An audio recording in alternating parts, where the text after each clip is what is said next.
જય શ્રી કૃષ્ણ મિત્રો. હોળી અને ધૂળેટીનો જે તહેવાર છે તે આપણને સૌને બહુ આનંદ આપતો હોય છે. હવે આપણને મનમાં પ્રશ્ન થવો જોઈએ કે શા માટે આ જે અગ્નિ છે તે એટલા મોટા પ્રમાણમાં પેટાવવામાં આવે છે. હવે પૌરાણિક કથા તો તમે બધા હિરણ્યકશિપુ, પ્રહલાદ અને હોલિકા વિશેની જાણો છો. શું કોઈ વૈજ્ઞાનિક કારણ આની પાછળ રહેલું છે? આવો આપણને મનમાં પ્રશ્ન થવો જોઈએ. આ વાતની બીજી એક વાત સાથે જોડો.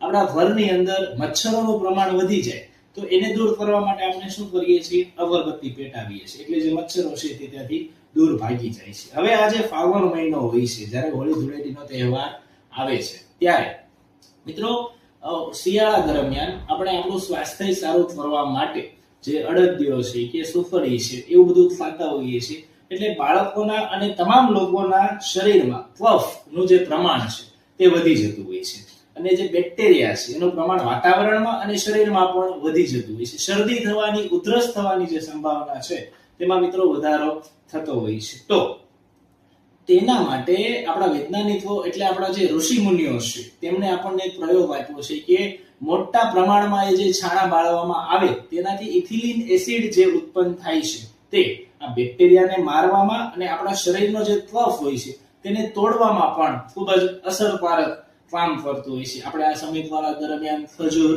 ધાણી આવું બધું પણ ખાતા હોઈએ છીએ, જે પણ શરીરનો જે કફ હોય છે અને વાતાવરણની અંદર જે આ ઋતુનો બદલાવ છે તેનો જે ચેન્જીસ છે તેની અંદર બહુ અસરકારક જે કામ છે તે મિત્રો કરતું હોય છે. એટલા માટે આપણા ઋષિમુનિઓએ સમૂહમાં આ જે આપણને તહેવાર છે તે આપેલો છે. તો આ રંગોનો જે તહેવાર છે તે આપ સૌના જીવનમાં ખૂબ ખુશી લાવે, આપ હંમેશા આનંદમાં રહો એવી પરમ કૃપાળુ પરમાત્માને પ્રાર્થના. જય શ્રી કૃષ્ણ.